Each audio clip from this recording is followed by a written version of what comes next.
सारी फाउंडेशन सारे skin types के लिए नहीं होती, तो इस वीडियो में मैं आपको डिफरेंस बताऊंगी कौन सी फाउंडेशन किस लिए यूज़ की जाती है। Hello hi everyone, welcome back to my YouTube channel. It's me Dua. अच्छा, तो आज की वीडियो में ना मैं आपको बताने वाली हूँ कि कौन सी फाउंडेशन में क्या फ़र्क होता है, आपको कौन सी कब लगानी चाहिए और किस पर्पज़ के लिए लगानी चाहिए और ये कैसे यूज़ होती हैं।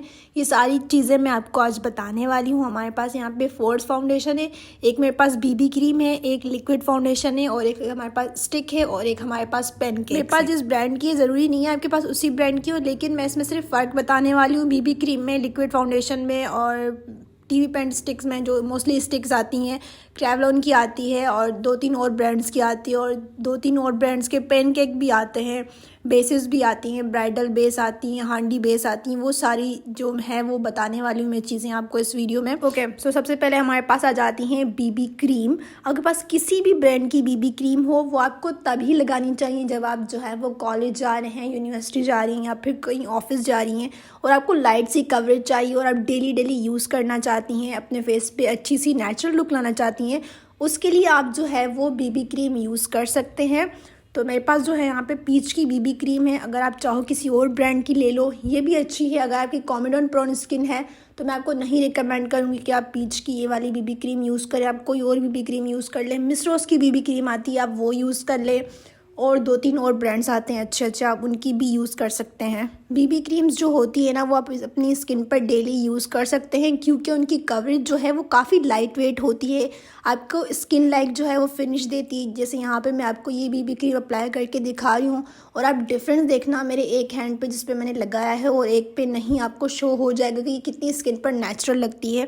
और अगर आप इसके ऊपर कोई भी टिंट या लाइट सी कोई लिपस्टिक लगा लें तो आपकी स्किन जो है ना बहुत ही फ्रेश और नेचुरल सी जो है वो लुक देगी। उसके बाद हमारे पास आ जाते हैं फाउंडेशन, चाहे वो लिक्विड फाउंडेशन हो या फिर मेट फाउंडेशन हो या फिर टिंटेड फाउंडेशन हो, उसका मैं आपको बताने वाली हूँ। आप जो है वो फाउंडेशन किसी हैवी लुक के लिए यूज़ कर सकते हैं। अगर आपकी कोई पार्टी है या फिर कोई आप वेडिंग अटेंड कर रहे हैं और आप चाहते हैं कि आपकी जो फाउंडेशन है वो स्किन पर 10 से 12 घंटे तक टिके, तो आप उस केस में आप कोई भी लिक्विड फाउंडेशन यूज़ कर सकते हैं।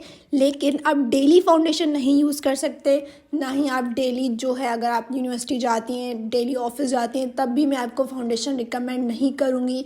स्किन पर बहुत हैवी लुक आता है जिससे आपकी स्किन जो है ना वो ब्रीथ करना छोड़ देती है। तो अब हमेशा डेली के लिए बेबी क्रीम ही यूज़ करना। जो भी लिक्विड फाउंडेशंस होंगी वो आप पार्टी और वेडिंग्स के लिए रख सकते हैं। यहाँ पर जो मेरे पास फाउंडेशन है वो है मिस रोज़ की लिक्विड फाउंडेशन। इसको मैं मोस्टली यूज़ करती हुई आई हूँ, मैं इसको बहुत ज़्यादा यूज़ करती हूँ। जैसे ईद हो गई, पार्टी हो गई, वेडिंग हो गई और उसके साथ मैं बहुत सारे मिक्स मैच करके और भी बेसिस यूज़ करती हूँ। तो ये हेवी लुक्स के लिए जो है वो फाउंडेशन बेस्ट रहती है और ये स्किन पे मक्खन की तरह जो है ना लिक्विड फाउंडेशन मेल्ट हो जाती हैं। मुझे मेट फाउंडेशन से ज़्यादा ना लिक्विड फाउंडेशन बेस्ट लगती हैं क्योंकि वो बहुत ही अच्छी तरीके से ब्लेंड हो जाती हैं और जो मेट फाउंडेशन होती हैं वो थोड़ा टाइम टेकिंग होती हैं ब्लेंड करने में। देन हमारे पास आ जाती हैं स्टिक फाउंडेशन, जैसे कि मेरे पास है ये क्रेवलॉन की टीवी पेंट स्टिक और मार्केट में मैंने बहुत सारी और भी स्टिक्स देखी हैं लेकिन मुझे उनका नेम नहीं याद। ये उस केस में यूज़ होती है जब आपको बहुत ही ज़्यादा हैवी लुक चाहिए हो। अगर आप कोई वेडिंग अटेंड कर रहे हो तो आपने सबसे पहले ये स्टिक अपने फेस पे अप्लाई करनी है एंड देन उसके ऊपर लिक्विड फाउंडेशन, तो आपकी हैवी बेस जो है वो रेडी हो जाती है। अच्छा, जो स्टिक्स होती है ना वो आपकी स्किन को बहुत ही ज़्यादा ड्राई करती हैं और टाइम टेकिंग इनका जो है ना वो प्रोसेस होता है। अगर आपको इसको ठीक तरीके से यूज़ करना आ गया तो आप इसके आदी हो जाओगे, अगर नहीं तो आपकी इससे जो है वो बेस फट भी सकती है, स्किन केकी भी लग सकती है और आपकी स्किन जो है ना बहुत ज़्यादा ड्राई भी लग सकती है। अगर आप कोई भी स्टिक यूज़ कर रहे हैं तो मेक श्योर कि आपने एक अच्छा सा भर के अपनी स्किन पर मॉइस्चराइज़र लगाया हो ताकि ये बहुत ही अच्छी तरीके से स्किन पे मेल्ट हो जाए और ब्लेंड हो जाए। नेक्स्ट कैटेगरी में हमारे पास आते हैं बेस। इस टाइप के पैन केक या फिर हांडी बेस हो जाती है या और बहुत से बेसिस मैंने देखे हैं, कैवलॉन की भी बेस आती है, बहुत से मैंने देखे हुए हैं।